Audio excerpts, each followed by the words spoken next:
Good morning. I'd like to call to order the Public Improvement Commission hearing of September 26, 2019. Our first item are the hearing minutes at the request of the Public Improvement Commission staff, the acceptance of the minutes of the PIC hearing held on September 12, 2019.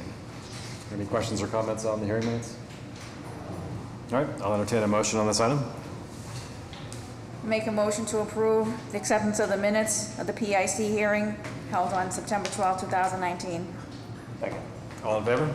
Aye. Aye. So moved. Moving on to our public hearing continued section. Our first item is on a petition by At the Stony Brook LLC for the making of specific repairs within the following public ways in West Roxbury, consisting of curb realignment, sidewalk and pedestrian ramp reconstruction, as well as new and relocated specialty pavements, street trees, and driveway curb cuts. The locations are Washington Street on its northwesterly side at address number 3193 northeast of Montebello Road, and Montebello Road at its northerly side northwest of Washington Street. This was new business on August 8th, 2019. Its first public hearing on August 29th, 2019. And this is as shown on a set of plans entitled City of Boston Public Works Department, Engineering Division, Specific Repair, 3193 Washington Street, Montebello Road, Jamaica Plain, 2 sheets dated June 29th, 2019. Good morning. Hi, Steve Sawyer with Design Consultants Inc. here on behalf of Stony Brook LLC. We're actually asking the specific repairs to be continued up later today. We have new business for the pedestrian easement due to the fact we're widening the sidewalk 2 feet into the property owners. So we're asking this for 2 more weeks, so it lines Yes. up. Got it. Yes. Okay. 2 weeks. And I realize there's not the date for. All right. Any questions or comments about the request for continuation? No. All right. It's October 10th. All right. Ma'am, please. All right. I'll entertain a motion to continue this item until October 10th. Make a motion to continue the specific repairs on Washington Street and Montebello Road as read into the record by the chair. Second. All in favor? Aye. So moved. Moving on to our next item on a petition by LLOB Associates LLC, doing business as Five Horses Tavern South End for the granting of a sidewalk cafe license for seasonal outdoor seating within Columbus Avenue, a public way in Boston proper, located on its northwesterly side at address numbers 533-535 northeast of Claremont Park, and consisting of seating for 44 persons total and approximately 178 square feet within the public way. This was new business on August 29th, 2019, and had a public hearing on September 12, 2019. This is shown on a plan entitled City of Boston Public Works Department, Engineering Division, Sidewalk Cafe, Five Horses Restaurant, 535 Columbus Avenue, Boston, 1 sheet dated May 31st, 2019. Morning. Morning. Dylan Walsh, owner of Five Horses, my attorney Scott Whalen. This is our third meeting with the PIC. The last hearing, you guys asked us to continue it 2 weeks so that we have more time to meet with city officials and the neighborhood association. We did have that meeting. I thought it was productive. There are some outstanding concerns that I think that we need more time to work on. I'd ask for more time in consideration of this board to allow me to work that out with the neighborhood association and some of the abutters. We do have tremendous support in a lot of areas, and we've done 7 months of outreach with the community. But I think at this point, the right thing to do is take some more time. I do ask that, you know, it was very helpful having the city facilitate that meeting with CNA. I'd ask that the city help facilitate an additional meeting with not only my building, but some abutters in the CNA for hopefully just one more round of discussions on some of these topics, if you'd be willing to do that. So, Amy, who facilitates the ONS. Gotcha. So I appreciate that. The city can be helpful in sort of whether it's through the Office of Neighborhood Services or through the Public Works Department in facilitating a conversation if that's of use and of interest to all the parties. But I think there's a question of whether is your interest to continue or is your interest to withdraw at this point? I think at this point, if the city is, you know, willing to help me facilitate a meeting, I'd be willing to withdraw at this point, and so that we can work through some outstanding issues, hopefully in a timely manner, so that we can keep the thing moving forward. But So withdraw without prejudice. Correct. We would appreciate if you could suggest that. withdraw without prejudice, please. just the semantics, but it's important. Yeah. And we can certainly entertain that motion. There may be some folks who have an interest in providing some public comment here. Happy to hear that now, and then we can move ahead with the action. Okay. So, please go ahead, and then we'll. Yes, oh, sorry, yes. I apologize, yes, if you can come to that podium, that'd be great. Thank you. Thank you for the opportunity to speak today. My name is Lauren Cole. I am the owner at 533 Columbus Avenue, and I'm also a member of the condominium board of trustees for 535 Columbus Avenue. I'm here to give personal testimony and testimony on behalf of the board and to object to the expansion of the Five Horse Taverns patio onto the public sidewalk. The condo board of trustees takes its responsibility to represent all of the condo owners seriously, both all of the 12 residential units as well as the two commercial units. Many of us have lived and or owned in this building for decades. We remember the prior restaurants on this site, Claremont Cafe and the Columbus Cafe. Both establishments were more focused on being a restaurant than a tavern. Both of those restaurants were far smaller and seated far fewer people on their patios. When the current commercial owner and restaurant opened a few years ago, the board was apprehensive as the tavern remodeled the space, moved the kitchen to the basement, and greatly increased the number of seats as well as maximized the use of the patio to 26 seats. The condo board has tried to keep pace with the residential owners of the tavern over the years. When the owners and renters complained about noise, we asked them to go directly to the restaurant and discuss rather than issue fines for noise, especially after 10 p.m. for our internal audience. When additional seats were occasionally added to the patio during the busiest times beyond the legal capacity, as the board of 529 has noted, we did not complain to the city.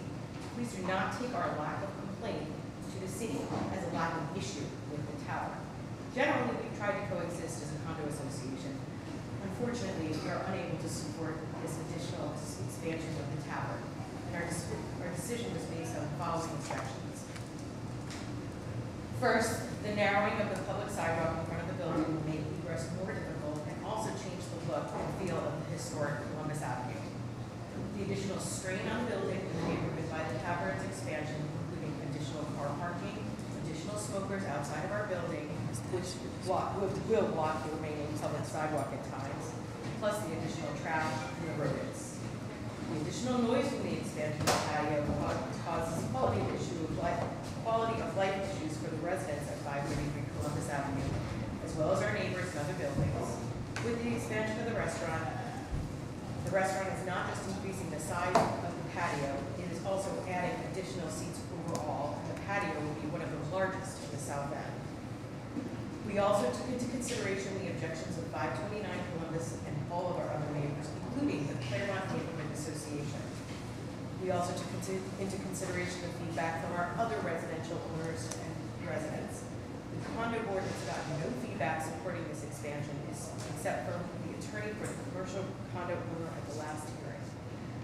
We also took into consideration the late hours of the tavern for a residential neighbor, and the fact that as a tavern, the later hours, in our observation, have been more folks drinking rather than eating, especially on the weekends. The actions of the tavern during this process, as the condo board was not informed about this potential expansion until contacted by the city, as well as other actions detailed in our letter to you. The condo board appreciates that the city and this administration wants to activate the streetscape in our city. We believe that this corner of Columbus and Claremont already has been activated. We appreciate that the tavern has provided letters of support, but as the residents of 529 Columbus Avenue have pointed out recently in an email to the commission, most of that support does not live within a mile of this establishment. The residents of this building and our neighbors live within 100 feet of it. Our concerns should matter. Please maintain the status quo and deny the expansion of the tavern's patio. Thank you very much. Anything else? Address from public, please.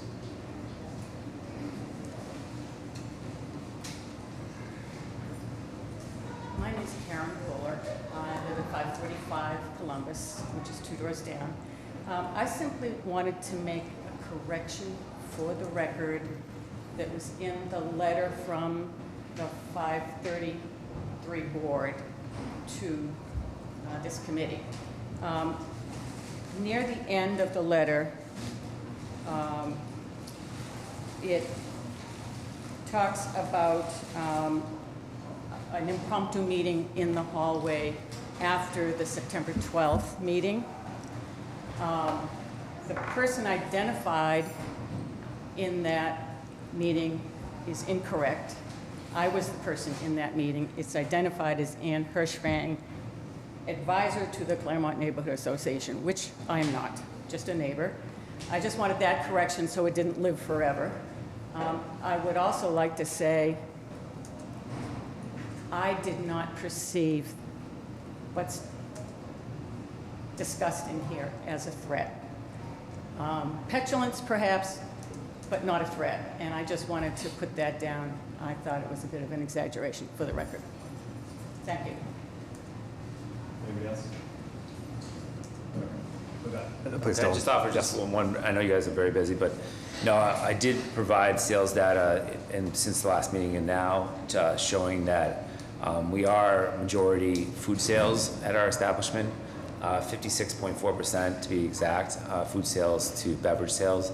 And when the issue of late night noise was raised, I did pull historical sales data for the last 6 years that indicated a range of 1.2% of our sales, and year to date, most recently, 0.9% of our sales coming in after not after 10 o'clock late night business. So just to kind of paint the picture that even though we're called a tavern, we're very much a restaurant, and we're very much busy from 6 to 8, and after that it tends to die out. So I just wanted to go on record to say that.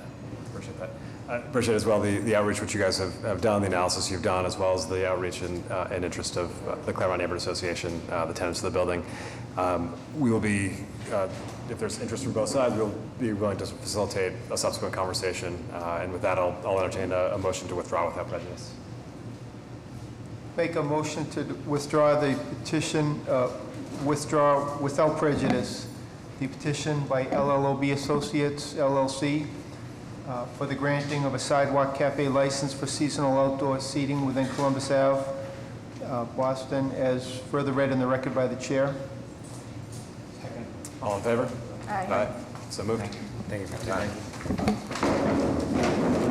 Moving on to the public hearing portion, our first item is on a petition by Fenway Enterprises, 132 Brookline Avenue, LLC, for the discontinuance of any and all rights to travel the public may have had within a pedestrian easement adjacent to Kilmarnock Street, a public way in Boston proper, located on its northeasterly side, northwest of Van Ness Street. This was new business on September 12th, 2019, and this is shown on a plan entitled City of Boston Public Works Department, Engineering Division, Discontinuance Plan, 132 Brookline Avenue, Kilmarnock Street, Boston proper, one sheet dated April 5th, 2019.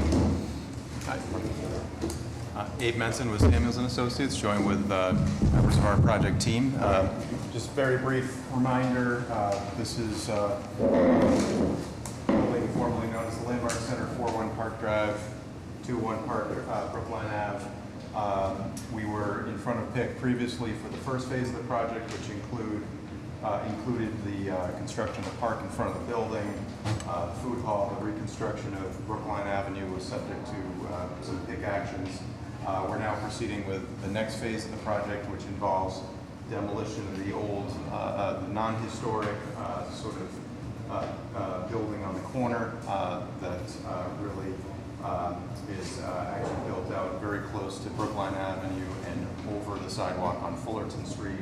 We're demolishing that piece of the building, setting the building back about 60 feet to create a plaza along Brookline Avenue, completing the reconstruction of Brookline Avenue to the corner, as well as new improvements along Fullerton Street.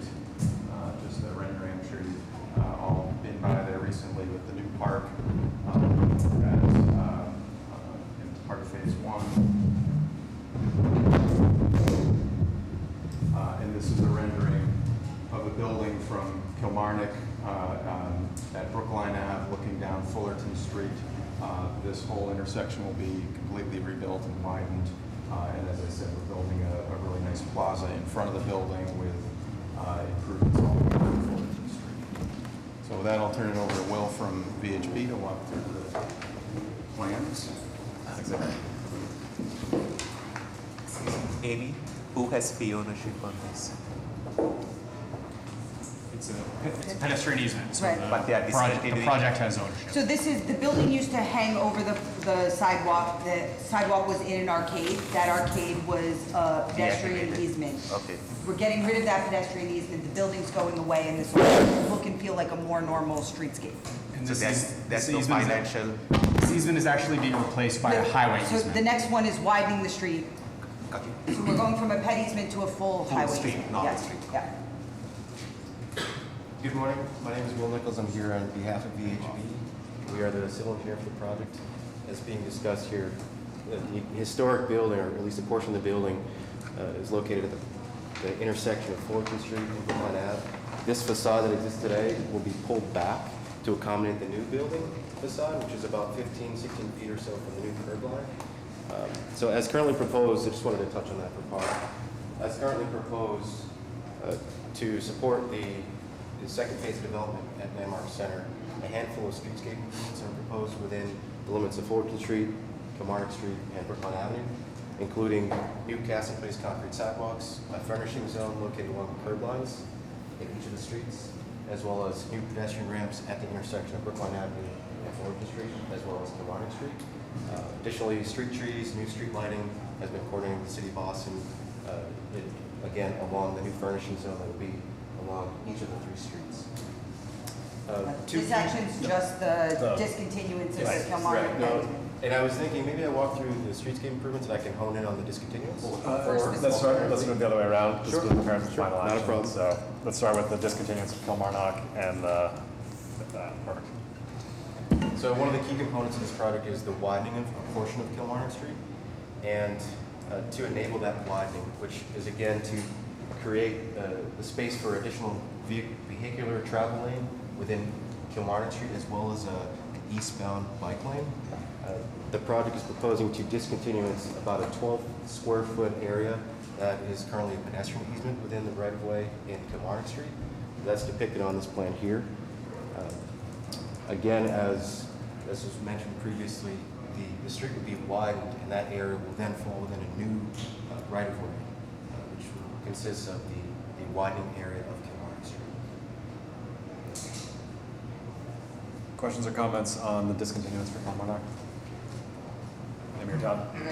Members of the public? All right, I'll entertain a motion on this item. Make a motion to approve on a petition by Fenway Enterprises, 132 Brookline Avenue, LLC, for the discontinuance of Kilmarnock Street, as shown on a plan entitled City of Boston Public Works Department Engineering Division, Discontinuance Plan Number 132, Brookline Avenue, Kilmarnock Street, Boston proper, one sheet dated April 5th, 2019. Second. All in favor? Aye. So moved. Moving on to our next item, on a petition by Fenway Enterprises, 132 Brookline Avenue, LLC, for the widening and relocation of the existing right-of-way lines of Kilmarnock Street, a public way, and Boston proper, located on its northeasterly side between Brookline Avenue and Van Ness Street. This was new business on September 12th, 2019, and this is as shown on a plan entitled City of Boston Public Works Department, Engineering Division, Widening and Relocation Plan Number 132 Brookline Avenue, Kilmarnock Street, Boston proper, one sheet, dated April 5th, 2019. Bill? Again, good morning. My name is Will Nichols. I'm here at VHB. Just referring to the widening of Kilmarnock Street, the curb-to-curb width will be widened to accommodate the creation of a new bike lane headed eastbound, as well as a vehicular travel lane. And in addition, the project, as currently proposed, is planning to construct new cast-in-place concrete sidewalks, as well as a furnishing zone that includes streetlights and street trees, as shown here on this plan. With that, I can open up again for questions or comments. Really?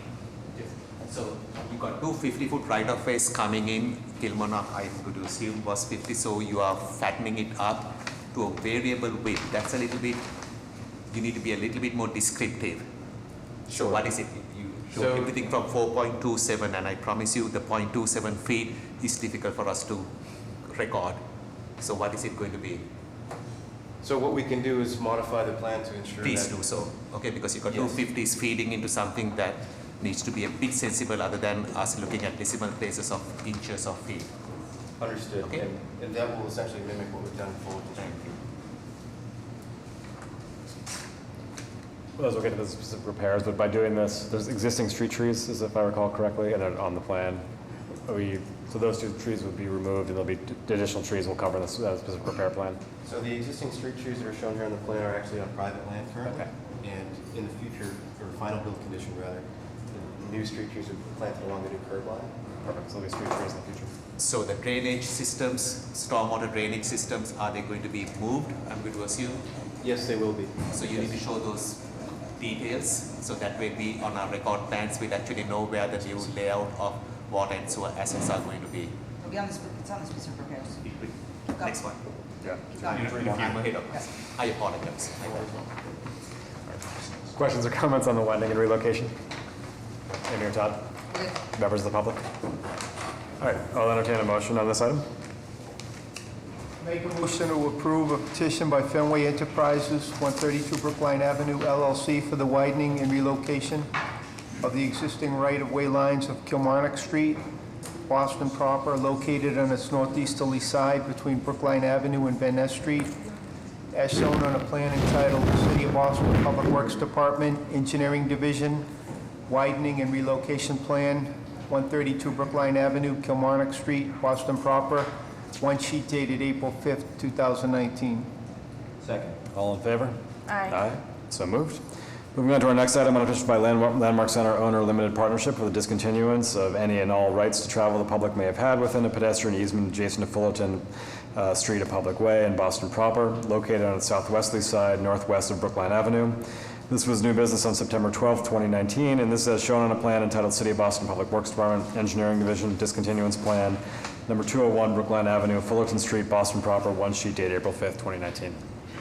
Will? Well, again, my name is Will Nichols. I'm a VHB for the record. Just turning your attention to this plan, this is the discontinuance plan for an existing pedestrian easement along Fullerton Street, its existing curb line. As part of the widening, or the proposed widening of Fullerton Street, the project is currently proposing to extinguish an existing pedestrian easement that is currently located below a private structure. Sir, excuse me, Amy, just an administrative step. This is the Landmark Center LLC. The previous petition was the Fenway Enterprises. The folks are the same. So if you could identify yourself as Yep. of. So, yeah, I mean, this is one building on the corner versus the Landmark Center, which is the larger. But these two gentlemen represent both entities. So if you can, I'm not sure how you introduced yourself for the previous one as Fenway Enterprises or. So you've broken, these two projects are in different LLCs, but you represent both. We represent both, yeah. Thank you so much. And so, as mentioned previously, the existing pedestrian easement would be extinguished, and the plan is to essentially widen the curb-to-curb width in Fullerton Street. And for your request, for the commission's request, the end condition widening of the right-of-way will result in an integer rather than a few inches off of an integer, for example. So in the end condition, the proposed curb line is going to be pulled toward the site, inward, toward the Landmark Center site, and a new pedestrian easement will be established as part of this phase 2 development. With that, I can open it up for additional questions. Questions or comments on the discontinuance of the ped easement? Amy or Todd? Okay. Members of the public? All right, I'll entertain a motion on this item. I make a motion to approve a petition by Landmark Center Owner Limited Partnership for the discontinuance of any and all rights to travel the public way may have had within a pedestrian easement adjacent to Fullerton Street, Boston proper, located on its southwesterly side northwest of Brookline Avenue, as shown on a plan entitled City of Boston Public Works Department, Engineering Division, Discontinuance Plan, 201 Brookline Avenue, Fullerton Street, Boston proper, one sheet dated April 5th, 2019. Second. All in favor? Aye. Aye. So moved.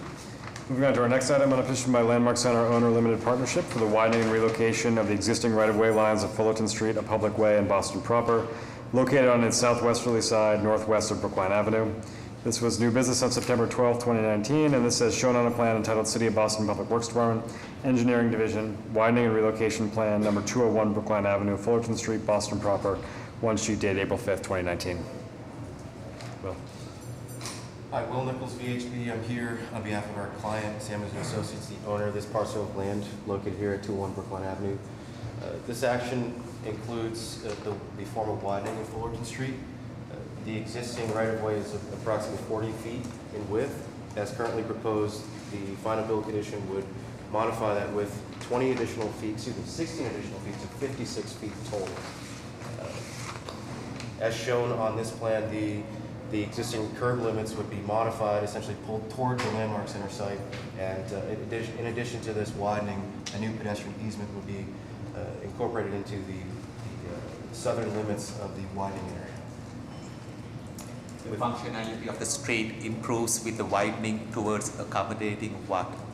So it accommodates a few things, and just taking a step back, over the past few months, we've worked closely with the city to define the appropriate width of Fullerton Street, and what this accommodates is an additional space within the vehicular zone to create a westbound bike lane, as well as additional capacity within the street, the curb-to-curb area for truck maneuvers, for example, fire truck access to and from Fullerton Street. Additionally, by widening Fullerton Street, we allow for the creation of new concrete sidewalks, which are city standard, and complying with the accessibility department, as well as a furnishing zone, which would essentially act as a barrier between the new cast-in-place concrete sidewalks and the street zone. For a few reasons, that's essentially why we're proposing to widen Fullerton Street. Maybe the bike lanes meet our bike lane standards now as designed by. Yes, I believe they've actually coordinated with Stephanie about So what they our are not- program, is they're out not here. substandard, they're actually useful. Yep.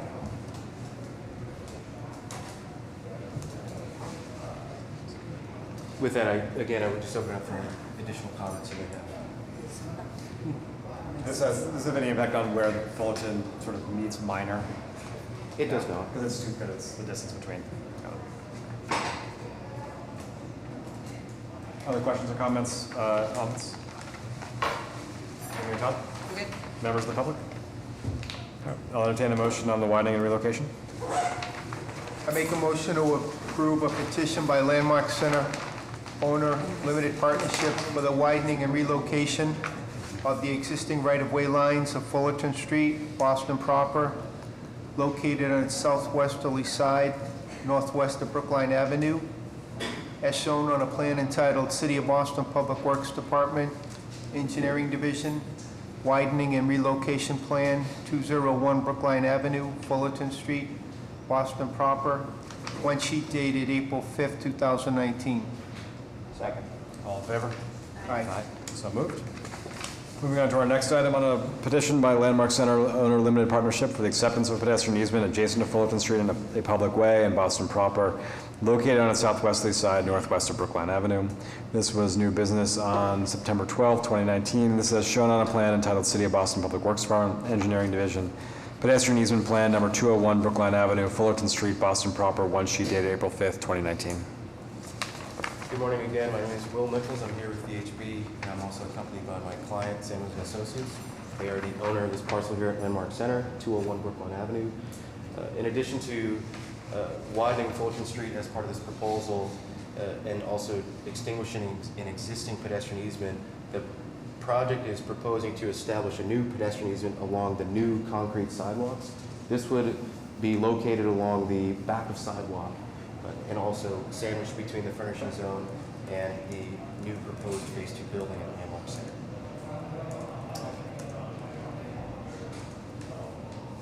I have no further. Do you have any of your new buildings that is underneath the pedestrian easement? Yes, that's why this is a pedestrian easement and wasn't To what subject of date? the previous What's the widening. date? So currently, the design includes balconies that are extending or encroaching upon the airspace over this pedestrian easement.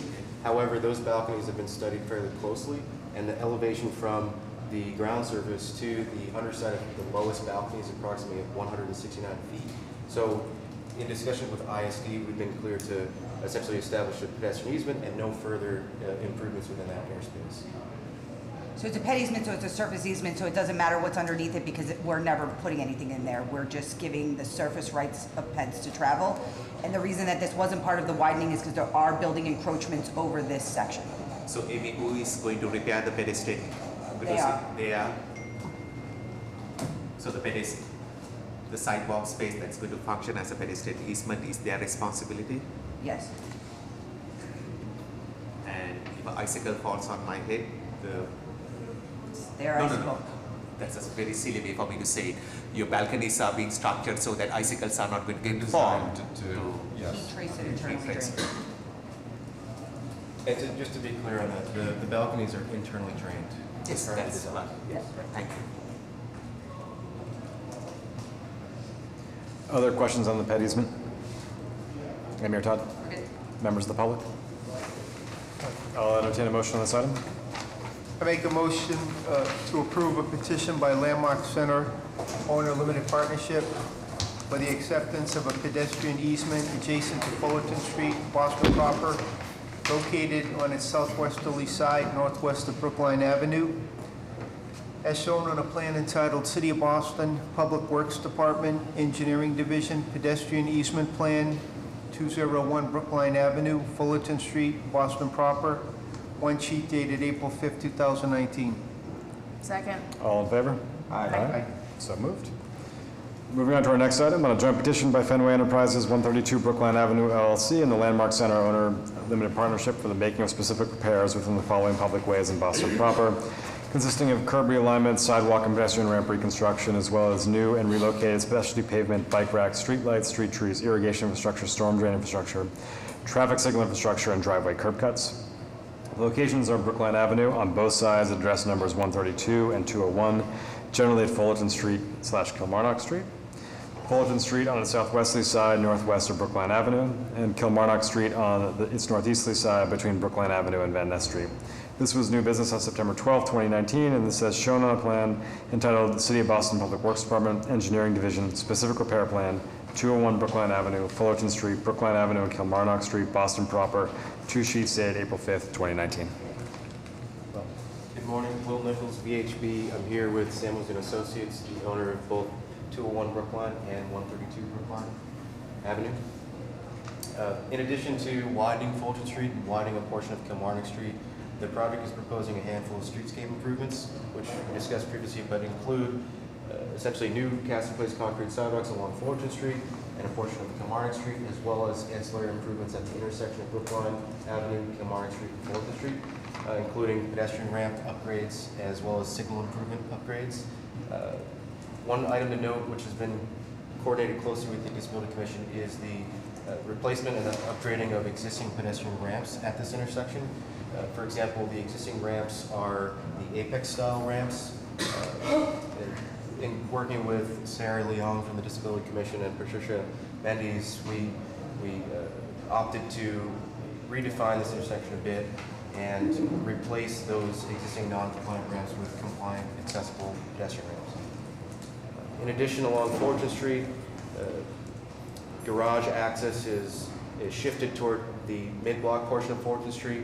So as shown on the plan, there are 2 curb cuts total that are shown on the westerly side, Plan West.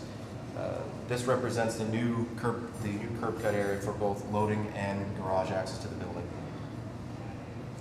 One other thing that we coordinated closely with the Transportation Department was the curb realignment along Brookline Avenue. It's our understanding that the city has plans for a future bus-only / bike lane within the limits of Brookline Avenue.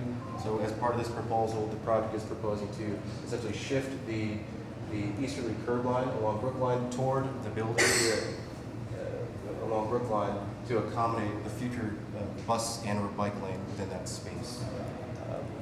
With that, I can open it up again for any comments or questions. Just a quick question about the, well, I guess it's the southwest corner of Fullerton and Brookline Ave. We're sort of changing the curb radius for that turn. Can you just walk us through why? So you're referring to this corner? You got it, yeah. So along this edge, the intent is essentially to provide, we'll say, a modified curb to accommodate the truck access. And the main truck that we're focused on is the aerial tower in the city of Boston. Yep. So as currently laid out in the street, under the existing conditions, it's extremely difficult for a fire truck to come down Fullerton Street, turn onto Brookline, and alternatively turn onto Fullerton Street from Brookline Avenue. And with the building being pulled back toward the site and the curb also being shifted toward the Landmark Center site, we thought that, as currently included in the design, that it made sense to also modify that curb radius. Now, it's important to note that as part of our TAPA agreement that's been negotiated with BTD, this curb radius has been beaten down.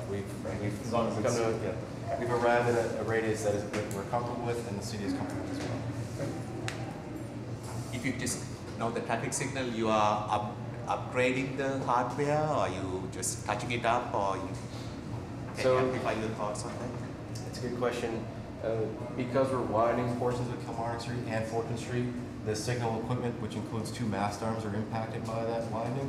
So as part of the current design, which has been coordinated with the design folks at the Civil Department at BTD, we're basically proposing new mast arms at the intersection, one positioned at the corner of 152 Brookline, one at 201 Brookline. In addition to that, signage will be looked at very closely. We're going to be upgrading the signage to make sure that we're meeting both BTD and UTCD standards. Including the signal controller cabinet, including the signal controller. so hardware, the full 9 yards. Yes, the full 9 yards. Absolutely. Thank you. Amy, do we have a bicycle lane going up on Brookline Ave? We have a future bus/bicycle lane. Okay. So we are trying to balance the convenience of trucks turning and the speed of trucks turning when it comes to dealing with bicycle lanes. Yes, absolutely. So I'm sure you thought of it long Yes, our and civil hard. designers. Yes, we've studied this very closely. The intent is to create a safer space for both pedestrians, drivers, etc. Thank you, sir. Other questions or comments on the specific repair plan? Thank you, John. We're good? Members of the public? All right, I'll entertain a motion on this item. I make a motion to approve a joint petition by Fenway Enterprises, 132 Brookline Avenue LLC, and Landmark Center Owner Limited Partnership for the making of specific repairs within the following public ways in Boston proper, consisting of curb realignment, sidewalk and pedestrian ramp reconstruction, as well as new and relocated specialty pavement, bike racks, street lights, street trees, irrigation infrastructure, storm drain infrastructure, traffic signal infrastructure, and driveway cutouts, as described in red in the record by the chair, as shown on a set of plans entitled City of Boston Public Works Department, Engineering Division, Specific Repair Plan, 201 Brookline Ave, Fullerton Street, Brookline Ave, and Kilmarnock Street, Boston proper, 2 sheets dated April 5th, 2019. Second. All in favor? Aye. Thank you so much. Thank you very much. Moving on to our next item, on a petition by 105 West First Street owner LLC for the granting of an earth retention license for the installation of a temporary earth support system within West 2nd Street, a public way in South Boston, located on its northeasterly side of the rear of 105 West First Street, generally northwest of the South Boston Hall Road.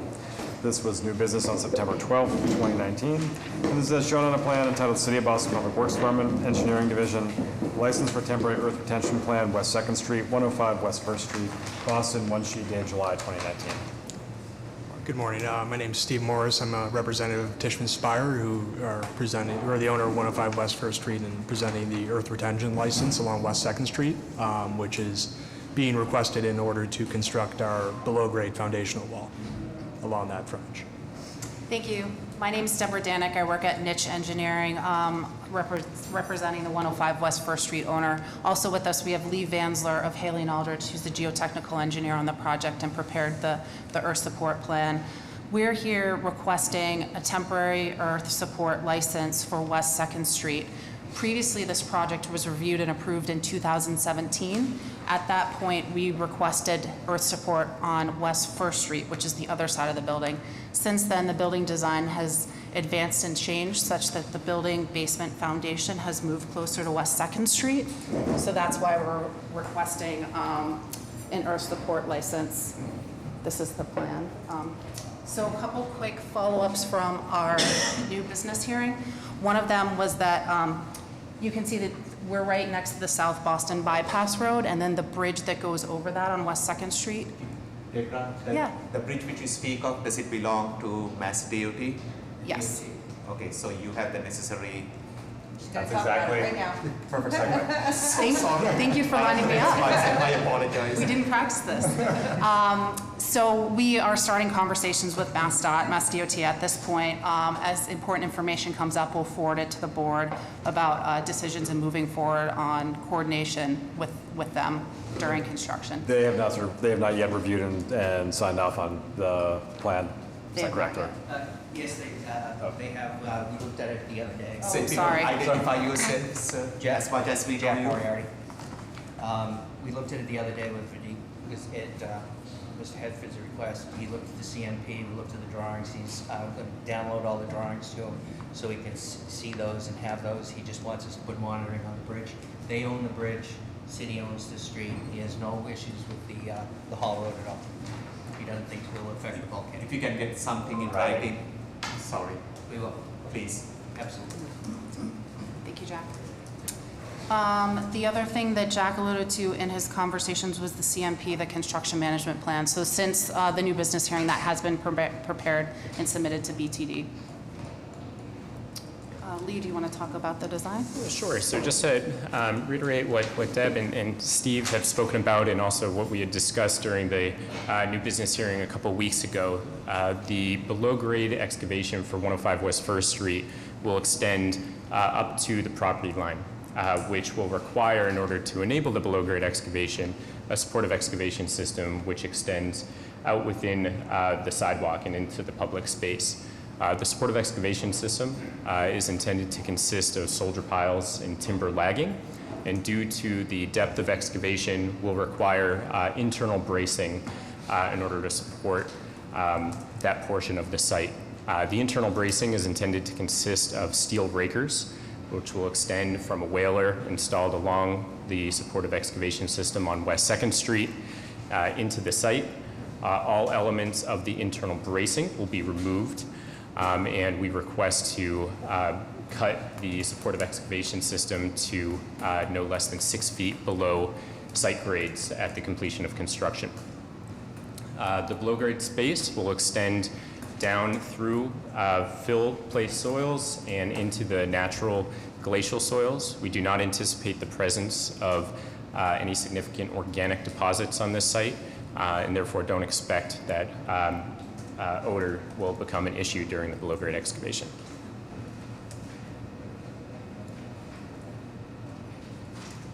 Questions or comments?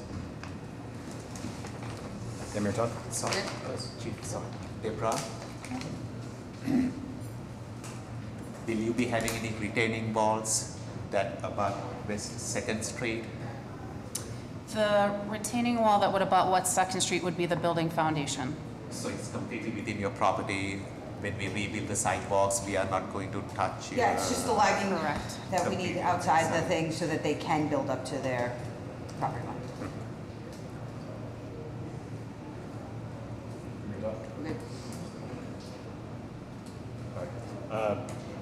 I'll entertain a motion on this. We'll need something from MassDOT that basically says they are comfortable with this, so that we understand that their consent. All right. Absolutely. Okay, thanks.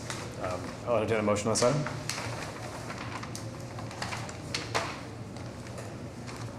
I make a motion to approve a petition by 105 West First Street owner LLC for the granting of an earth retention license for the installation of a temporary earth support system within West 2nd Street, South Boston, located on its northeasterly side at the rear of 105 West First Street, generally northwest of the South Boston Hall Road, as shown on a plan entitled City of Boston Public Works Department Engineering Division, license for temporary earth retention plan, West 2nd Street, 105 West First Street, Boston. One sheet dated July 2019. All in favor? Aye. Aye. So Aye. moved. Thank you very much. Thank you.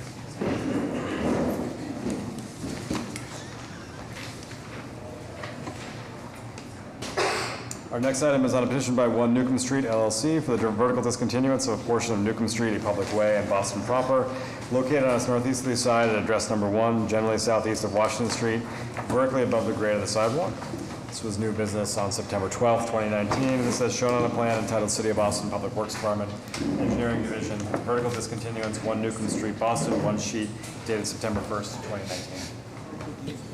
Good morning, all. My name is Matt Eckel. I'm an attorney with Drago Toscano with the business address of 15 Broad Street here in Boston.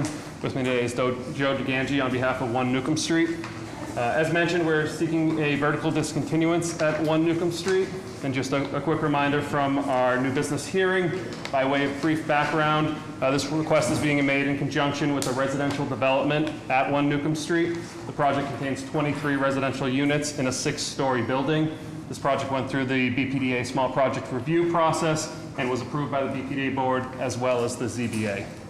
In terms of the vertical discontinuance itself, we're seeking it for a series of bump outs starting at the 2nd floor and carrying all the way up to the 6th floor. The bump out begins approximately 12 feet above the sidewalk. The area discontinuance is approximately 2.3 feet by 18.33 feet for a total discontinued area of 42.2 square feet and 2,257 cubic feet. The only questions presented to us at the new business hearing related to the CMPs and the SOE all have been resubmitted to BTD and are on file with them to the best of my knowledge. Could you please amplify the bump outs or the nature of the bump outs? What does that mean? Is it living space that is coming out? Correct, yeah. So basically a series of bays that carries all the way up, but it's not separate bays. It's one consistent from the... Continuous, you are increasing the footprint of the living space through this area, correct? Correct. Right. So Amy, the discontinuance, who has fee on this one? So it's their fee, it's appraised, they will pay us. But it is living space that they are capturing. Yep. Which is why it needs to be a discontinuance. Yes. Yep. So the prices will reflect accordingly. Yeah, we have a verified appraisal by our... Has it all been settled because this is the public hearing? Yes, well, we have an appraisal, we send it down to assessing, Downstairs. assuming they don't send anything back to us, we So, go with it. sir, as long as you recognize that we have to go through a vetting process to understand the price of the discontinuance area, sometimes we have had issues where the petitioners, assessor, They've cleared that. you know all Yep. of that stuff, right? Yep. Then I'm wasting your time. Thank you. Other questions or comments on this? Amy or Todd? We're good. Members of the public? All right, I'll entertain a motion on the discontinuance. Make a motion to approve on a petition by 1 Newcomb Street LLC for the vertical discontinuance of a portion of Newcomb Street, Public Way, Boston proper, located on its northeasterly side at address number 1, generally southeast of Washington Street, vertically above the grade of the sidewalk, as shown on a plan entitled City of Boston, Public Works Department, Engineering Division, vertical discontinuance, 1 Newcomb Street, Boston, one sheet dated September 1st, 2019. Second. All in favor? Aye. So moved. Thank you all very much. Moving on to our next item, on a petition by Charter Development for the making of specific repairs within Maverick Street, a public way in East Boston, located on its southwesterly side at address numbers 195-205, generally across from Frankfurt Street, and consisting of curb, sidewalk, and pedestrian ramp reconstruction, as well as new and relocated street trees and driveway curb cuts. This was new business on September 12th, 2019, and this is shown on a set of plans entitled City of Boston Public Works Department, Engineering Division, Specific Repair Plan, 195-205 Maverick Street, East Boston, 2 sheets dated June 13th, 2019. Good morning. Good morning. Fred Keeler from H.W. Moore Associates Civil Engineers. With me today is Dan Chen from, he's a project architect from BH+A. Just to summarize the project, there's an existing one-story commercial building on the property today that is proposed to be demolished and replaced with a new 5-story mixed-use building comprised of ground floor retail and residential housing on floors 2 through 5. We're also proposing 34 on-site parking stalls. The specific repairs associated with the project include installation of new granite edge stone to close off the 3 existing curb cuts, construction of a new driveway 16 feet in width for access to the on-site parking, reconstruction of an existing accessible pedestrian ramp, and installation of 4 new street trees with tree pits.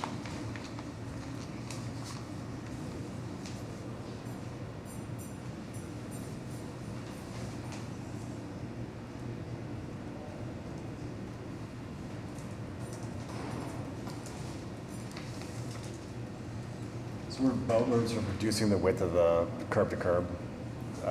on this street. It seems like the sidewalk is getting a little bit wider over the course of your property, and is the width of the street getting consequently a little bit narrower? Or am I just... What's going on? There's something, sorry, Chief, there's something that just doesn't add up. You have a 50-foot right-of-way, and normally we have two 10-foot sidewalks on either side. Are you widening the sidewalks? No, we're retaining the existing width, and for most of the project site, it's 10 feet. Okay. But as you get to the westerly end, the existing curb sidewalk cuts down to 8 feet. Got it. And we're retaining that width as well.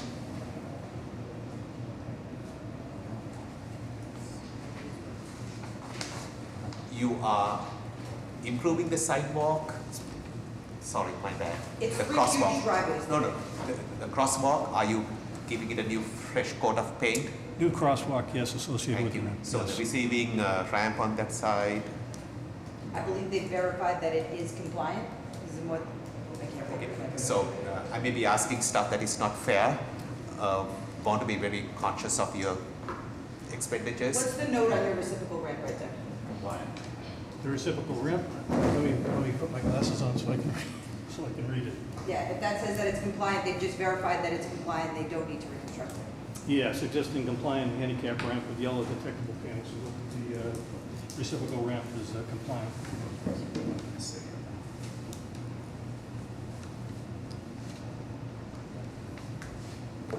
Other questions or comments on this? Yeah, I just have a comment. I know I received an email with some updated plans that are different from the set. We just included on our comment that we wanted a gutter mouth on the existing catch basin.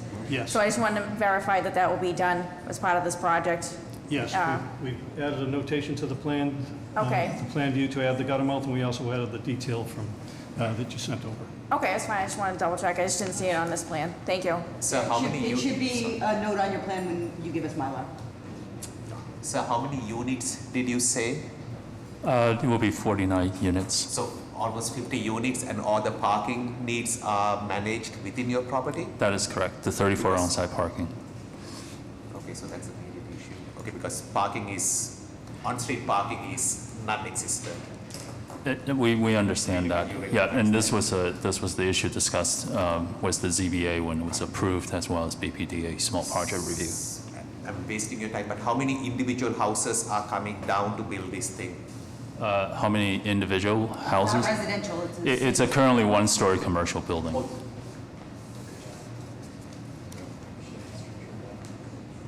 Yeah, the placement of your street trees.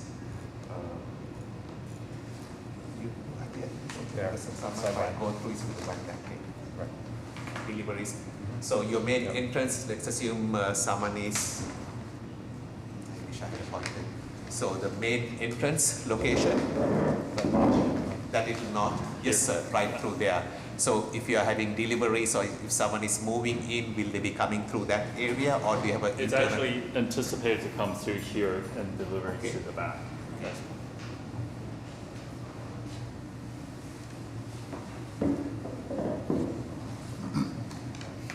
Other questions or comments? Maintenance agreement for the trees. Thank you for all the nice work which you are doing. We're good. Members of the public? All right, I'll entertain a motion on this item. Make a motion to approve on a petition by Charter Development for the making of specific repairs within Maverick Street, East Boston, located on the southwesterly side at addresses number 195 to 205, generally across from Frankfurt Street, and consisting of curb, sidewalk, and pedestrian ramp reconstruction, as well as new and relocated street trees and driveway curb cuts, as shown on a set of plans entitled City of Boston Public Works Department, Engineering Division, Specific Repair Plan, 195 to 205 Maverick Street, East Boston, 2 sheets dated June 13, 2019. Second. All in favor? Aye. So moved. Thank you. Thank you. Our next item is on a petition by the City of Boston Transportation Department for the making of specific repairs within the following intersections in Boston proper, consisting of curb realignment, sidewalk reconstruction, as well as new and relocated pedestrian ramps, traffic signal infrastructure. The locations are Beacon Street at Berkeley Street at all 4 corners of the intersection, and Dartmouth Street and Marlborough Street at all 4 corners of the intersection. This was new business on September 12th, 2019. This is shown on a set of plans entitled City of Boston Public Works Department, Engineering Division, Specific Repair Plan, Beacon Street / Berkeley Street, Marlborough Street / Dartmouth Street, Back Bay, 2 sheets dated September 10th, 2019. Good morning, Commissioners. My name is John Monticelli, representing the Boston Transportation Department. I'm here with our consultants from Tool Design Group. Good morning. My name is Preston Buer. I'm an engineer with Tool Design Group. Good morning. My name is Sneha, and I'm also an engineer within Tool Design Group. As the chief said, we were here last session to present some signalized intersection improvements in trying to implement both pedestrian and cyclist improvements through the intersections. We located in a number of underground issues that we needed to rectify. In the process, we are improving the accessibility of the pedestrian crossings at all 4 corners for both of the intersections, and then I'll allow our consultant to walk you through each corner. I will start with the first discrete intersection, which is Marlborough at Dartmouth Street. At this location, we are seeking to remove and replace existing non-compliant pedestrian ramps and provide directional ADA-compliant pedestrian ramps for all 4 crossings. At the last meeting, I believe at this location, there were some comments on handhold locations. The handholds have all been moved into the furnishing zone out of the main path of travel. The curb radii are tightened slightly, and all 4 crossings are completely perpendicular. Thank you for adjusting the handles. John, is there a stoplight here? There is. It's signal controlled. It's signal control.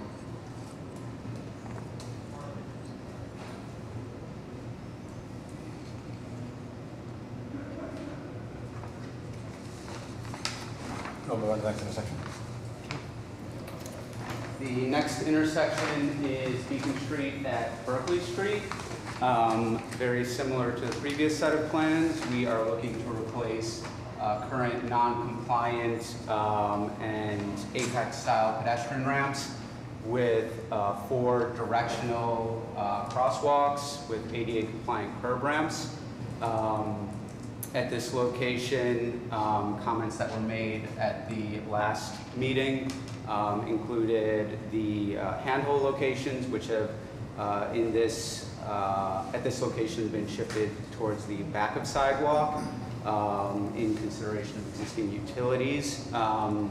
Additionally, there was a request for a new catch basin location on the southwest corner of the intersection, which has been added. And we have also made a small modification to retain an existing landscape strip on the northwest corner of the intersection adjacent to one of the pedestrian ramps. The catch basins, I'm going to assume it was something, maybe was it one of the commission members that requested the catch basin? Denise? Right. Yeah, actually. Water sewer, maybe? No, Yeah. let me say it in another way. I'm going to assume that you have studied all the 4 corners. Yes. In both the applications to ensure that drainage issues are not being compromised by your curb movements. It is the responsibility is yours to ensure that the drainage matters are not going to get complicated by, and you have done that, right? Yes.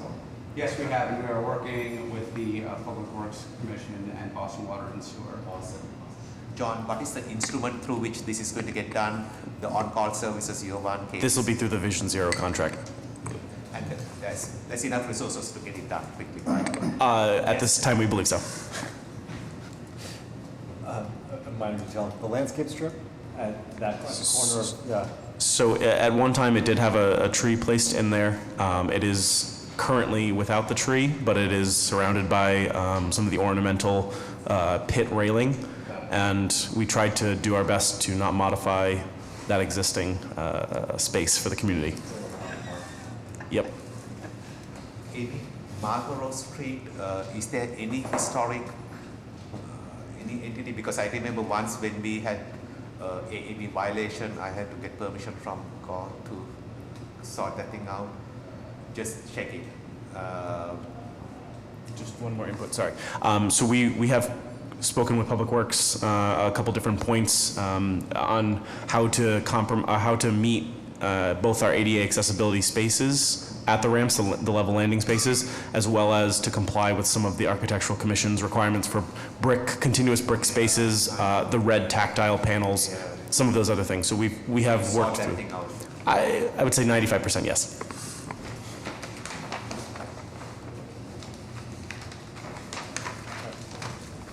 So we did have some concern about the new catch basin you were proposing on Berkeley Street on the north side. And then you were also on Beacon Street on the east side, the northeast side rather. We just had some concern the way you had moved that catch basin. The thought was, to keep the catch basin, you could kind of relocate it and then put a drop inlet in there. If you could work with Dave Denny, he's the one that had reviewed this project, if you can work with him on those issues. Yes. And the other issue that, that the office had was on the note that you provided about the gutter mounts.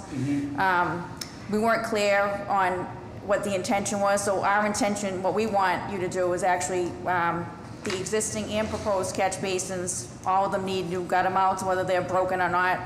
We just want to make sure that that's clear. Yes, we'll Okay. modify the note to replace all the gutter mounts. Okay, great. Thank you. Denise, sorry, just for clarification, the new CB on the north side there, are we referring to the C1 or R1 or R4, the northwest or the northeast corner? Actually, I know that we talked about both in the past. oh, yes, actually, so on the plans I have, I don't have the numbers in front of me, so Okay. it's just the one on the north side of Berkeley Street. Okay, Yeah, okay. okay. If you want, I can send an email, or Dave will send you an email anyway about that, if that, okay, thanks. We'll give him a call. All right. Dennis, who is going to cover the cost of moving those catch basins? I forget, normally it is probably sort that thing out. We expect it'll also be through the Vision Zero Public Works contract. Other questions or comments? Anything, Todd? Members of the public? All right, I'll entertain a motion on this item, again, contingent upon Water and Sewer's final approval. I make a motion to approve a petition by City of Boston Transportation Department for the making of specific repairs within the following intersections in Boston proper, consisting of curb realignment, sidewalk reconstruction, as well as new and relocated pedestrian ramps and traffic signal infrastructure, as the specific location is read on the record by the chair, and as further shown on a set of plans entitled City of Boston Public Works Department, Engineering Division, Specific Repair Plan, Beacon Street, Berkeley Street, Marlborough Street, Dartmouth Street, Back Bay. 2 sheets dated September 10th, 2019. All in favor? Aye. So moved. Thank you. Thank you. Thank you. Moving on to our final item in the public hearing section, on a petition by the Massachusetts Department of Transportation for the making of specific repairs within Chelsea Street, a public way in East Boston, located at address numbers 481 and 611, generally south of Chelsea Street Bridge over the Chelsea River, and consisting of curb and sidewalk reconstruction, as well as new traffic advisory and variable message sign infrastructure. This was new business on September 12th, 2019, and this is shown on a set of plans entitled City of Boston Public Works Department, Engineering Division, Specific Repairs Plan, East Boston, Chelsea Street, 3 sheets dated September 2019. Andrea. Thank you, Commissioners, for allowing this opportunity to come before you. As you know, and on behalf of the Secretary and myself, we really appreciate the consideration that you have shown us in making critical improvements to East Boston in time for us to receive federal funding to put those improvements into construction. As it's a formal public hearing, I'll briefly provide a recap. As many of you on the Commission are aware of, Chelsea Street Bridge was redesigned and opened in 2012 to address the public safety issues of the waterway users. And since then, fortunately, with the redesign, there have been no more incidents on the creek. The unfortunate consequence, of course, was that it's longer and it's higher, and that has had an adverse impact on roadway users. And the improvements that we're going to be presenting to you today in detail, we'll be discussing some of those improvements we'll be working with both Chelsea and East Boston in making. So without any further ado, I will hand it over to Chris from AECOM, who's our consultant and engineer on the project. But before I do, I want to introduce Rob D'Amico, who's project manager for Bridge Project Management at MassDOT. And he will be the point of contact for the highway department going forward. So, thank you for that. Chris? Good morning, everyone. Again, I'm Chris Chappie with AECOM, representing Mass DOT on this project. Since last time we met, we received 2 comments on the project. The first was from Boston Water and Sewer. They sent us their existing utility plans in the area, and we just confirmed that there were indeed no conflicts. The second comment was from the commission, from persons with disabilities, and with a 5-foot clear path to travel. And we did redesign one of the sites to ensure that width is met at the overhead variable message sign site. So on the plans, we have 1 roadside sign, 1 overhead sign. Really no changes from last time. Minimizing sidewalk reconstruction, minimizing any sort of underground work. Everything that will be torn up will be replaced in time. So a roadside sign, Chelsea Street on the approach to the bridge, giving vehicles the opportunity to detour, or if they're stuck in a queue, that'll at least manage driver expectation waiting for the bridge. Sir, sorry for the interruption. The placement of the sign, the advanced sign, is there a location where you can actually detour and get to the McArdle Bridge, or how will you be, what will you do? So there is an existing sign system located around several locations in East Boston and Revere and Chelsea. So at this location, there's really only 2 detour routes on Coffin Bypass Road and Curtis Street. Yes. So this location ensures that all vehicles that are traveling to the Chelsea Street Bridge are captured. So there is a roundabout way to go to the McArdle Bridge, but some of the other existing signs do better capture that detour. Because I think there may be there's another location further downstream or upstream away from here, where you can actually go through our yard and actually get to East Eagle. Okay. So that you may want to give some consideration, because there you can actually make a choice and get to the McArdle before the McArdle goes up. This location, my tiny opinion is that you're sort of trapped and you may not be able to do much. So you folks need to give that consideration. That's not for us to. Okay, locating the sign needs to be in a location where it is actually of use, other than just use in the sense that you can actually detour. So we have some flexibility in time for construction, so we're happy to work with you. Yeah.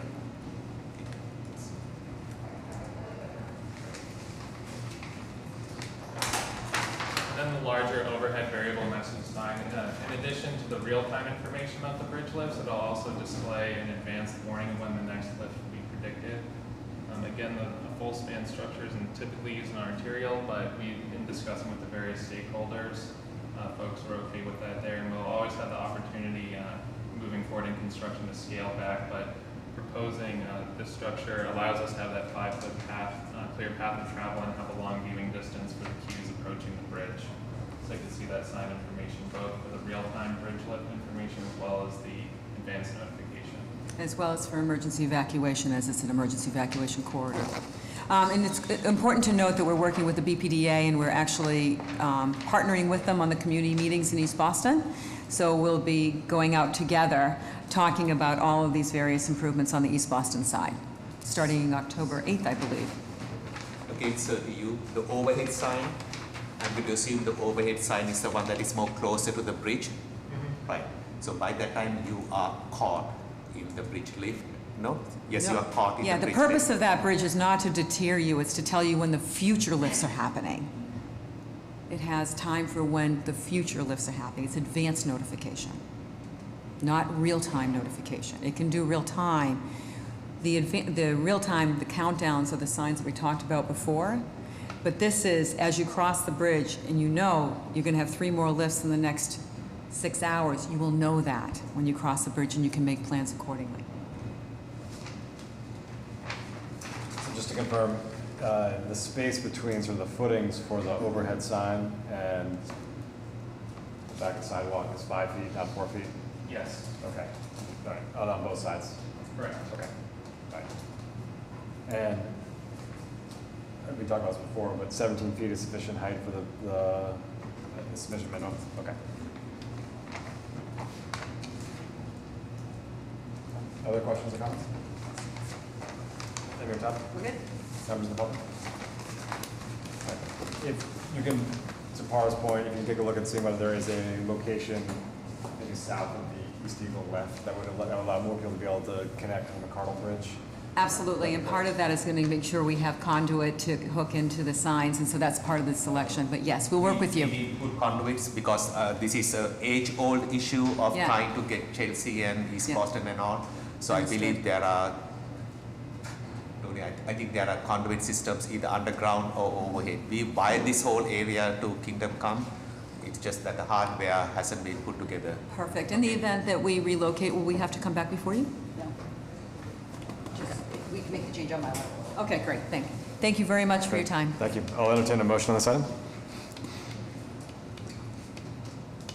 We'll make a motion to approve a petition by the Massachusetts Department of Transportation for the making of specific repairs within Chelsea Street, East Boston, located at address numbers 481 and 611, generally south of the Chelsea Street Bridge over the Chelsea River, and consisting of curb and sidewalk reconstruction, as well as new traffic advisory and variable message sign infrastructure, as shown on a set of plans entitled City of Boston Public Works Department, Engineering Division Specific Repairs Plan, East Boston, Chelsea Street, 3 sheets dated September 2019.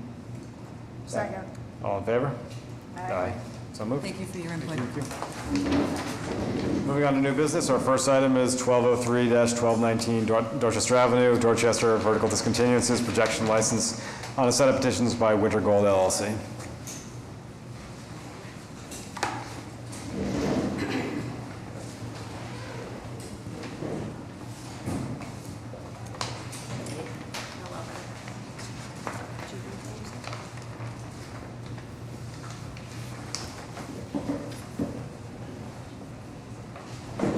Good morning, I'm Rebecca Lee from Mintz. To my left is James Gray from Stantec, the project architect. To his left is Abe Menzen from Samuels Associates, who are working with Winter Gold, the owner of the property, on the redevelopment of the Dot Block project. We're here to talk about only 2 of the 4 buildings that are part of this. As you may recall, at the last meeting, we discussed a highway easement for a 10-foot swath of the property to allow for a future widening and relocation of the curb line of Dorchester Avenue.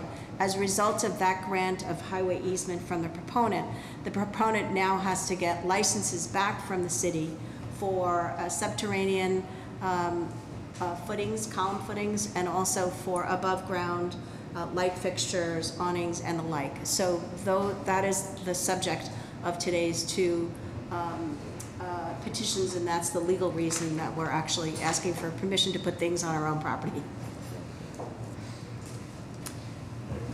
Abe Menzen, Samuels and Associates. Just brief reminder, this is the Dot Block project, about 488 units, Savin Hill T-stops over here. This is Dorchester Ave, Hancock Street, Pleasant Street. We are creating a new connection that's actually on private land through the project that will connect the surrounding neighborhoods to the T-station and the intersection rebuild, sidewalks all around the site. Just a quick site plan. So this is Dorchester Avenue. This is the new site drive through the site, connecting out to Hancock Street and Hancock and Pleasant. Access into the site from Dot Ave. One-way direction into the site, and then 2-way circulation drive at Pleasant and Hancock Street. A lot of new green space and really great connections we're trying to make here to connect this, connect through this site. And then this is an elevation showing Dorchester Ave, looking into that connection through the site. We've accommodated all the city's requested setbacks all around the project. Hello, Paula Thompson from Beals and Thomas. As Rebecca mentioned, we're granting to the city a highway easement along Dorchester Ave. It's about 10 feet wide from the property line to the face of the proposed building. So the 2 petitions before you today, one is for a vertical discontinuance, and that is for permanent below-grade footings, continuous footing along this wall, and then column footings to support the building. So this describes horizontally and vertically where we need that discontinuance. The footing is basically a minimum of 3 feet below grade, and then it ranges from 2 to 5 feet thick, depending on the final design. And then we also are requesting a projections license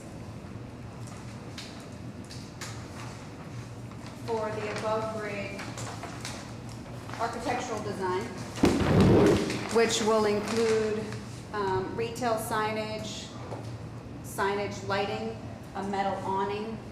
We have banner signs and blade signs shown horizontally and vertically, lighting sconces, and then you also have architectural facade trim on the edges of the building, which will extend into that highway easement. And we have Stantec here to answer any questions you might have about the details of any of the architectural features.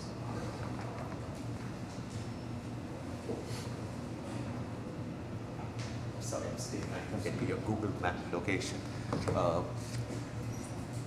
Dot Ave and Hancock Street, I believe there's a stop light. At Dot Ave and Hancock, correct. So, huh? Because you are putting 500 units over there, and I'm just trying to get a sense of. Traffic signal, I think you're thinking about, at the connection where Freeport Street comes in. Yes, all of that madness. So how is all of that? Ours is sort of mid-block. So poor choice of words on my part. So these 500 customers, how are they going to empty, come in and come out? From the Dorchester side or from the Morrissey Boulevard side? So our main access is Pleasant to Hancock. So this is a two-way driveway through the site. So there'll be a signalized intersection at Pleasant and Hancock. You're proposing one? We're proposing one. That will follow as a separate PIC filing. It's under BTD review right now. Yeah, that's a huge mess of an intersection right now. Yeah, it needs to come in the future. It's still in design, that intersection. So again, hopefully I'm visualizing this correctly, and if not, my bad. So here's the project, here's Dot Ave, and here's Morrissey Boulevard. Do I have that correct at least? No, Morrissey's. Further, far away. So, like, what is the major city arterial road that feeds your project? Is it off Dot Ave? Avenue, Okay, so Dot Avenue, and then Hancock and Pleasant. got it. So this is going to stress the Dot Ave Hancock intersection, and then once you come through, you're putting a new stoplight, right?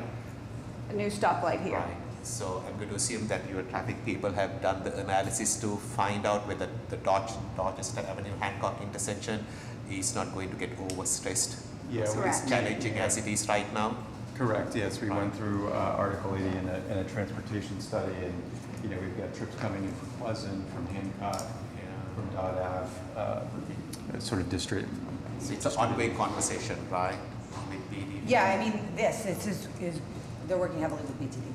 There's no traffic that exits the site to Dorchester Avenue. There's only traffic that will make a right turn into the project. The traffic that exits out of the project will exit either onto Hancock Street or onto Pleasant Street. The 25% design comments have come back from BTD. Howard Stein Hudson is in the process of advancing that design within the month. They'll have 75% design, and then at that point, in the coming weeks, we'll be back to the PIC for approvals related to that intersection on the other side of Pleasant Street. We already have been before the commission on this side of Pleasant and Hancock Street. One thing, I realize this is nothing to do with today's actions, but northbound traffic on Dot Ave will not be allowed to take a left into the property. Correct, and we discussed signage with Mr. Hesford at our last session that we will install with BTD's approval to make that very clear. Could you take it one time? I forget who is the architect or the user. If you can do the surface curb radius in such a way where people are discouraged in a major way in either making that left turn or coming out to Dot Ave. The signs are just a figment of my imagination as to people trying to comply with it. becomes a very challenging situation. So you need to do the roadway geometry so that one really needs to put in an effort to either come into your property or come out of your property.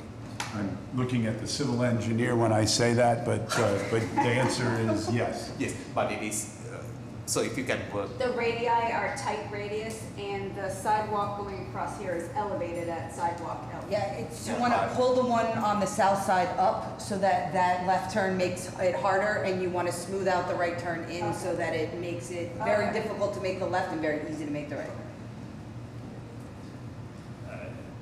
It's probably for the public hearing 2 weeks from now.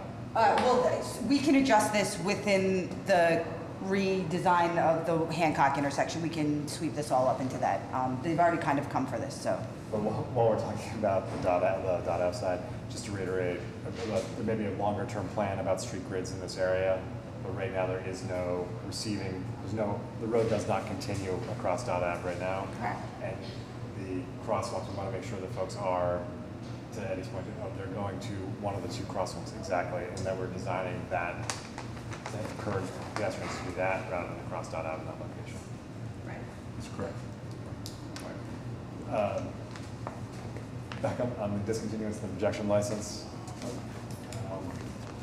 There seems to be a lot of things going on. I understand the variety of needs on the projection license. Can you just walk us through again all the different pieces? Sure. So we have, you'll see out from the face of the building, zones for signage, lighting, and metal awnings. Probably fabric awnings more likely. So, do you have a visual Metal of and it? fabric Yeah, awnings. metal and fabric. So do you have a visual of it? We Like do what it have looks some- like? I'm we sure do you have must that. have. Architects love to have that stuff. Yeah, there's some legal. That way it speaks, thank you so much. Yeah, there you go. So as you can imagine, the project, this is the retail facing onto Dorchester Avenue, and the retailers have not yet been identified, so we anticipate that these things will evolve, but we wanted to anticipate some of them, and that's what the precedent images are here to tell We us. just want to understand the course. vocabulary of what you are proposing, so this way when the space gets discontinued, we know what it is, what is going to come in that space. So this example shows the retail signage and lighting that will go along with that. The fabric awnings, so metal frame with a fabric awning. Banner signs, blade signs for the tenants, and then just some sconce lighting between. Amy, do you know do you have any desire to activate the first floor, ground floor for restaurants or things Yes. of that? Yes, we Right, do. And then the side. Right, so this is all part of this is that we're actually, they're the first people widening Dorchester Avenue. It's going to be a tooth that's much larger for the entire balance until the city comes and widens Dorchester Avenue. They're going to occupy that with cafes. Brilliant. Thank you. No, thank you so much. You're welcome. Other questions on the discontinuance or the projection license? I just have a quick comment to Paula. I know we talked earlier outside, and we sent out an email last week. We just have to show the 72-inch pipe on Dorchester Avenue, just so we can take a look at it and make sure that we're okay with this work. Thank you. So what Denise is talking about is PWSC has a 72-inch drain line that runs right to the side of the site. So it's right over here to the south of Dot South building. At this location, it actually runs just off the property as well. So we'll show that on all the plans. Great, thank you. Other questions or comments? Amy or Ted? Good. Members of the public? All right, see you guys in 2 weeks. Thank you. All right, until then. Our next item is 1 Post Office Square, Milk Street, Oliver Street, Boston proper, an earth retention license on a petition by 1 Post Office Square LLC.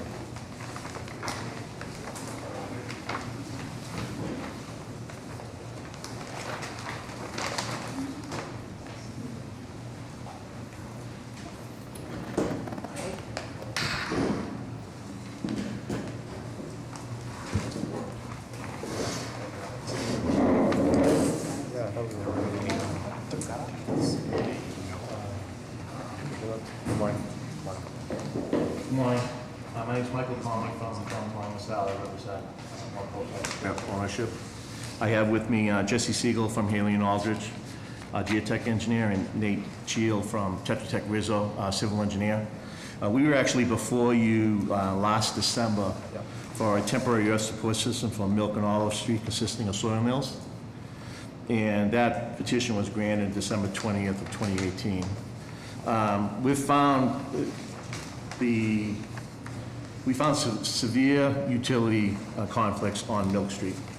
The soil milling operation went fine along Oliver Street, but our due diligence on Milk Street uncovered significant telephone duct banks and vaults, so the mid-layer of soil mills would not work. So our engineers investigated what other options we could do there. So they recommended some mini piles to support the common tower and a temporary electric vault that we have to build out there.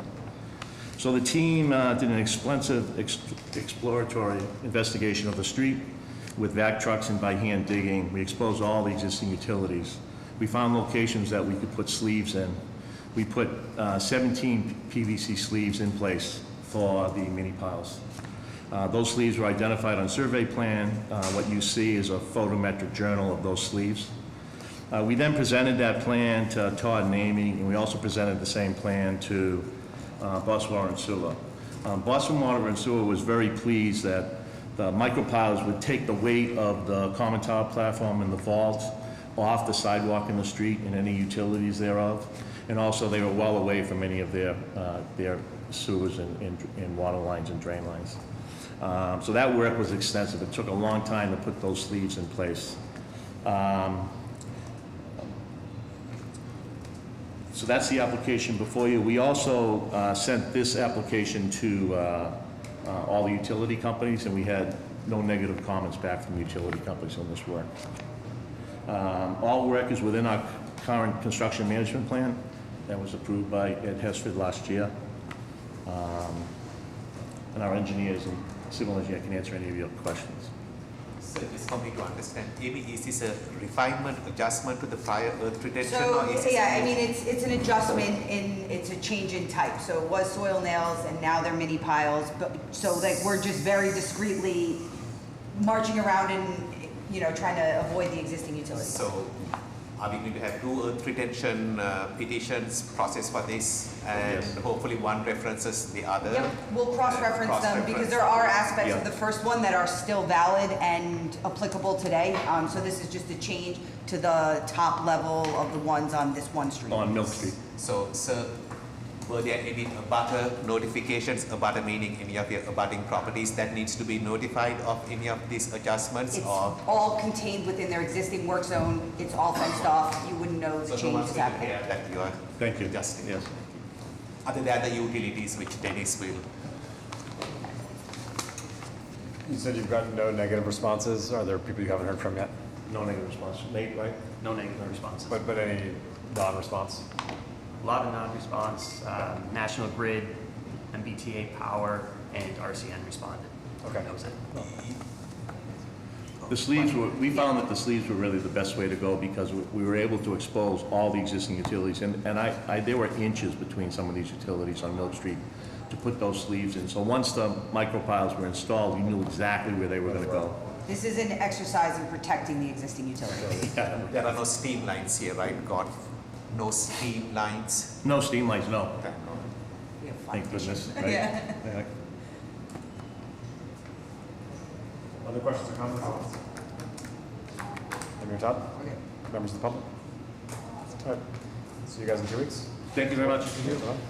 Our next item is 771-775 Beacon Street, Overland Street, David Ortiz Drive, Boston proper, a granted location on a petition by Comcast of Boston, Inc.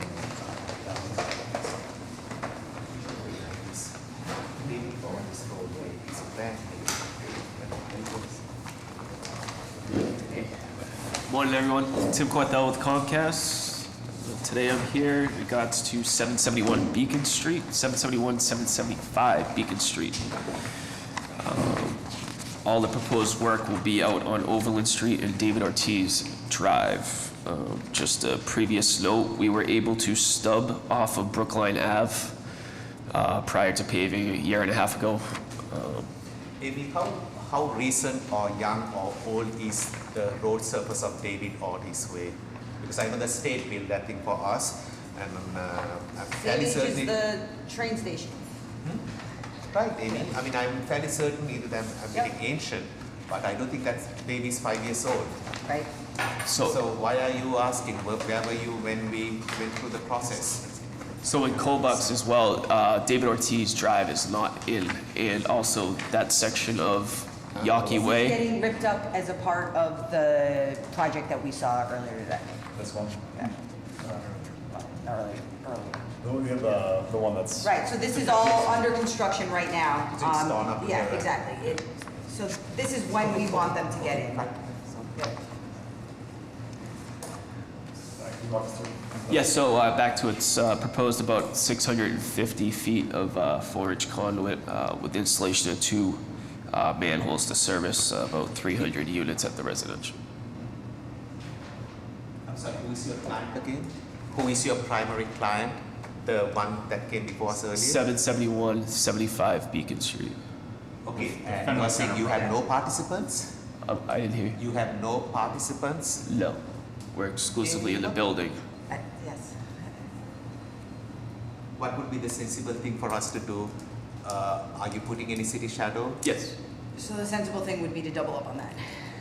Which is fine. Someone is not very. So right now we have 4, right, and so the idea would be to have it be 8. Right, so it would be two sets of 4-inch quad ducts, which would yield 8 inner ducts. And what we can do is we can stub, because of the paving of Brookline Ave, we'll stub that and we'll mark it as such. I'm sorry? Can you give us a handle? We can discuss. One on this, and then do you want anything Yeah, here just where we- yeah, so at the it's like where we intersection? So pretty much we'll mirror it with the installation of our manhole at the corner of David Ortiz and Overland, and then one at Brookline, the beginning of Brookline Ave, where we can dead end everything because of the paving of Brookline Ave.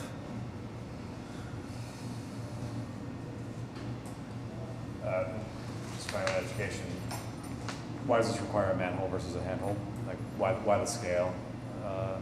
Oh, for equipment. Yeah. So just the amount of units. Yeah. It'll be fiber and coax, so we'll have a couple of different pieces of equipment.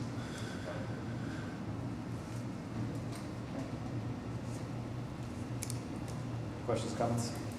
Yeah, actually, if you are gonna update the plans, if you can just send us a copy of them, we can review them right away for you.